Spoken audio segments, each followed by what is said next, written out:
예수님의 계보에 들었던 5명의 여자 중에 밧세바가 있습니다. 성경은 단 한 번도 밧세바를 다윗의 아내 밧세바라고 기록하지 않았습니다.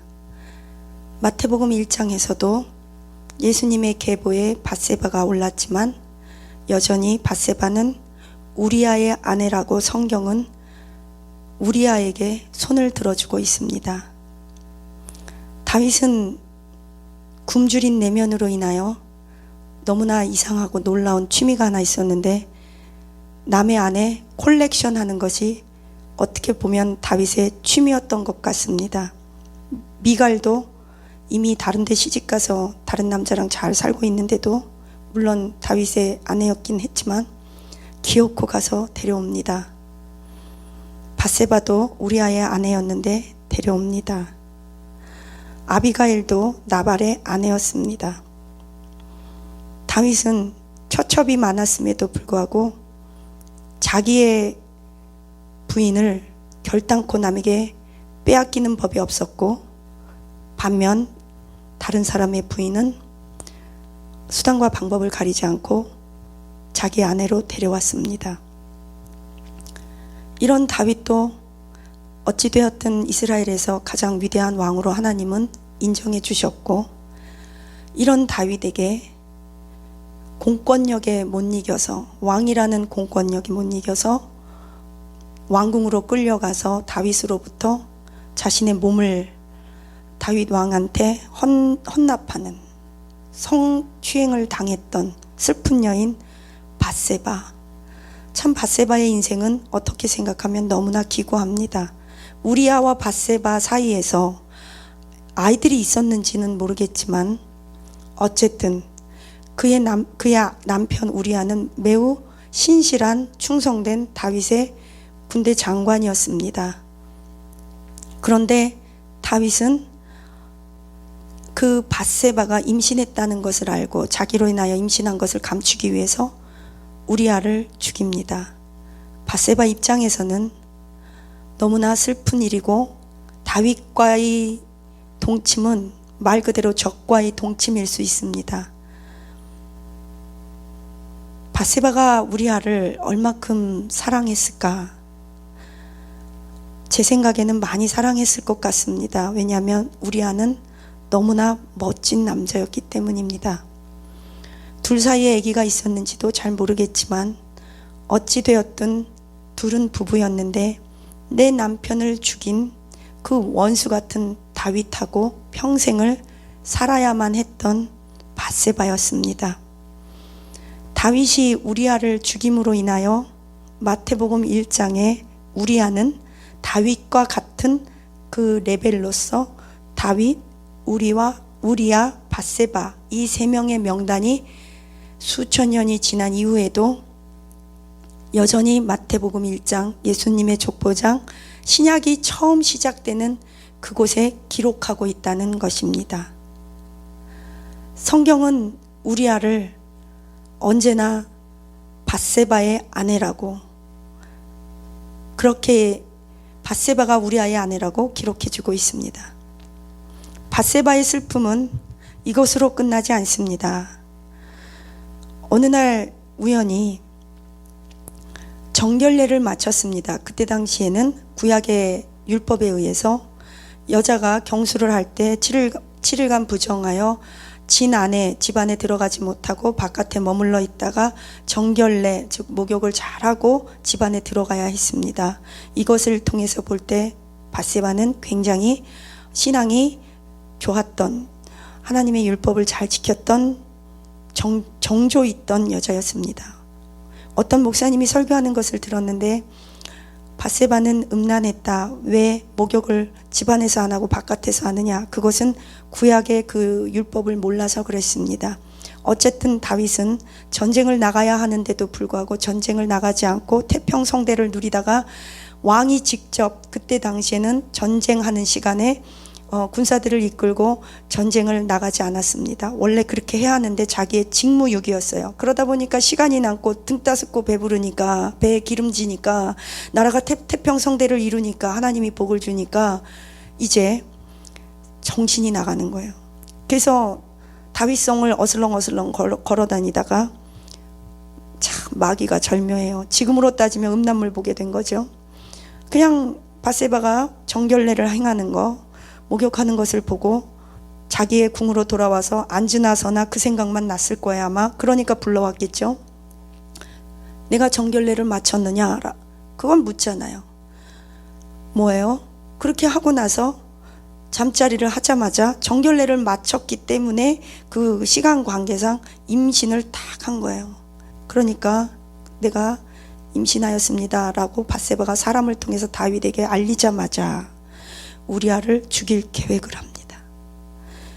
무서운 사람이에요. 그래서 이제 원래는 그 아이가 우리아의 아이인 것처럼 덮어씌우려고 하다가 그것이 그 1차 계획이 성립되지 않자 2차 계획이 할 수 없이 저놈을 죽여야지, 뺏어와야지. 이때 당시에 성경은 기록하고 있습니다. 요압 장군이 우리아를 죽이려고 그 적진의 진영 최전방으로 보냅니다. 이때 전쟁 중에서 우리아 한 장군만 죽은 것이 아니라 이로 말미암아 몇몇 장군도 더 죽었더라. 뭐예요? 요압은 알고 있었습니다. 우리아가 잘못이 없었던 것을. 그리고 우리아를 죽이기 위해서 몇몇 장군까지 전쟁 중에 그 귀한 장군을 잃어버렸습니다. 평상시에도 장군은 중요하지만 전쟁 중에 장군은 더 중요합니다. 근데 우리아 하나 죽이자고 전쟁 중에 장군을 잃어버리고 전쟁 중에 왕이 앞장서서 싸우고 모범을 보이지 않고 이런 어마어마한 진짜 어마무식한 죄를 저지르고 맙니다. 이것을 축으로 다윗 왕가는 함몰하기 시작합니다. 사무엘하 11장 이후부터. 더 나아가서 밧세바의 슬픔은 다윗과 밧세바의 사이에서 난 첫 아이가 죽게 됩니다. 하나님께서 살려주지 않았습니다.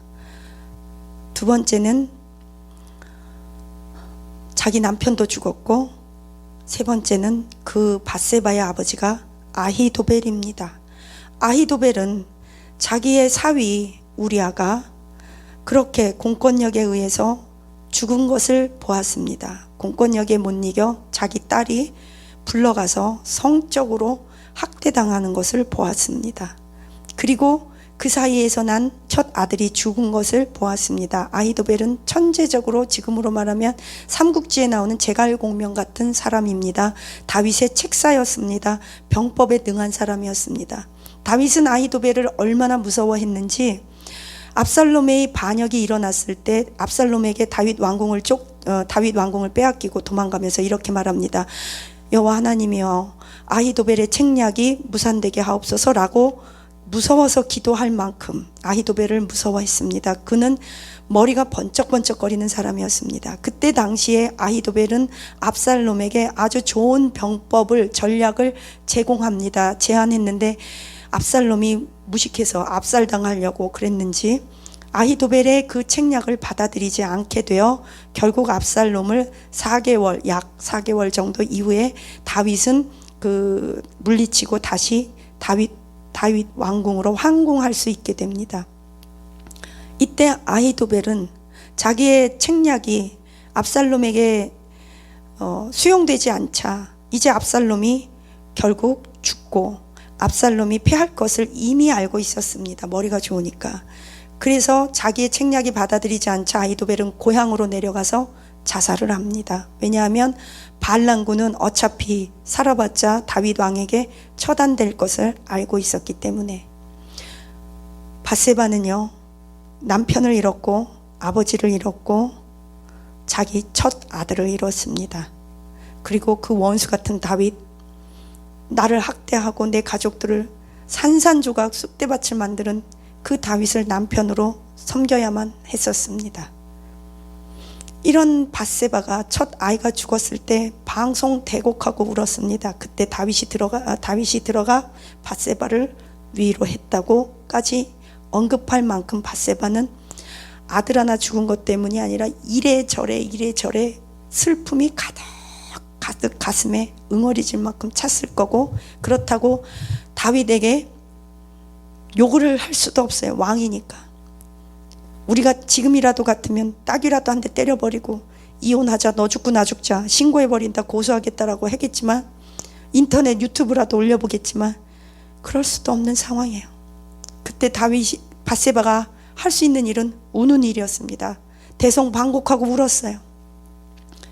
제 생각에 아마도 그때 다윗이 약속했을 것 같습니다. 제 생각에요. 울지 마라. 내가 잘못했다. 우리 둘 사이에서 낳는 아들을 내가 왕자로, 내가 나를 이어서 왕위로 내가 주마. 아마도 그래서 약속하지 않았을까 싶어요. 어찌되었든 나중에 다윗이 연말에 이제 늙어갑니다. 그래서 온몸이 차가워져요. 다윗은 그 밧세바의 사건을 계기로 하나님 앞에 막 정신없이 두들겨 맞습니다. 그의 왕가가 흔들리고 이빨이 흔들리고 정신이 없을 정도로, 성경에 이빨이 흔들렸다는 말은 없지만 비교를 하자면 그 정도로 정신없이 얻어 터지고 난 다윗은 얼마나 정신이 들었는지, 역대상 1절에 열왕기 이렇게 보면 이제 그가 늙어서 몸이 차가워지니까 부하들이 수넴 여인 아비삭을 넣어줍니다. 몸이 따뜻해지라고. 그런데 다윗은 동침하지 아니하였더라. 그것을 보면 다윗이 얼마큼 여자라면, 골이 흔들릴 만큼 이제 여자라면 가까이 오지 마세요. 제발. 여자는 가까이 오지 마세요. 수넴 여인 아비삭님 오지 마세요. 난 여자라면 골이 흔들려요. 아마 이 정도 됐을 것 같아요. 사람은 때로는 그렇게 얻어맞아야 매도 채찍도 때로는 교훈이 됩니다. 좋은 말로 타이를 때는 중독은 끊을 수가 없어요. 중독은요, 성령님께서 어떤 불로 지져주든가 불로 지질 때까지 자기가 그 중독의 늪으로 쭉 들어가 가지고요, 온 천하에 다 밝혀져서 망신을 당하고 다 잃어버린 다음에 생명이 왔다 갔다 할 때 자기가 하나님의 손을 붙잡고 살려주세요 그러든가 하나님께서 그를 건져내든가 둘 중에 하나 해야만 끊어질 수 있을 만큼 중독은 무서운 거예요. 우리를 쇠사슬처럼 칙칙 얽어매는 게 중독이에요. 다윗도 여자 콜렉션하고 남의 부인 콜렉션하는 그 이상한 습관들, 여자들이라면 완전히 끊어버린 것 같아요. 어쨌든 중요한 건 그 사건을 통해서 우리아가 마태복음 1장 예수님의 족보장에 올라갔고, 밧세바가 예수님의 족보장에 올라갔습니다. 다윗도 다윗 때문에. 그래서 하나님은요, 슬픈 여인 밧세바, 억울한 여인 밧세바, 수치스러운 여인 밧세바, 모든 것을, 가정을 다 잃어버리고 아버지 잃어버리고 남편 잃어버리고 자식 잃어버린 밧세바, 저 원수 같은 다윗, 하나님께서는 그 아들 솔로몬을 통해 보상해 주시고 밧세바의 이름을 영광스럽게 하셨습니다. 다 잃어버리셨습니까? 자녀들을 통해서 회복되기를 축복합니다. 최선을 다해보고 노력했는데, 내가 원한 것도 아니고 내가 택한 것도 아닌데 너무 억울한 일 당하셨어요? 다 뺏기셨어요? 여러분과 여러분의 후손을 통해 다시 1000배로 100배로 찾아오실 걸 믿습니다. 찾아올지어다. 영화롭게 하시는 하나님, 슬픔의 눈물이 찬양이 됩니다. 수치의 눈물이 영광이 됩니다. 억울한 자의 눈물을 번성케 해주십니다. 보상하십니다. 억울한 자 밧세바의 눈물을 통해 솔로몬을 하나님께서 허락하시고 이스라엘의 왕으로서 가장 영광스럽고 부유한 왕으로, 지혜로운 왕으로 하나님께서 만들어 주셨습니다. 저와 여러분이 밧세바와 같은 기가 막힌 사연이 있다면 우리의 사연을 사명으로 바꾸시는 하나님을 만나시기를 축복합니다. 밧세바를 사랑하신 하나님, 우리의 하나님, 저와 여러분에게 밧세바의 회복이 있기를 기도합니다. 기도하십시다. 하나님 감사합니다. 억울한 자 밧세바, 다 잃은 자 밧세바, 수치의 영광이, 수치의 눈물이 영광이 될지어다. 하나님, 짓밟힌 것 같고 다 잃어버리고 가정도 다 뺏기고 억울하고 어디 가서 고소도 못하고 어디 가서 앗소리도 못하고 정말 누가 알까봐 전전긍긍할 만큼 우리는 수치스럽고 다 잃어버렸습니다. 주여, 우리의 얼굴을 들게 하옵소서. 우리의 이름이 하늘 높은 곳에, 하늘 끝까지 올라가 우리의 이름이 거룩하고 영광스럽게 하옵소서. 우리뿐 아니라 우리 후손을 통해 또한 영광스럽게 하시고 빼앗긴 것을 찾아오게 하옵소서. 감사하며 밧세바의 하나님, 우리의 하나님, 밧세바의 회복이 나의 회복이 됨을 믿습니다. 우리의 눈물을 닦으신 하나님을 찬양합니다. 예수님 이름으로 기도합니다. 아멘.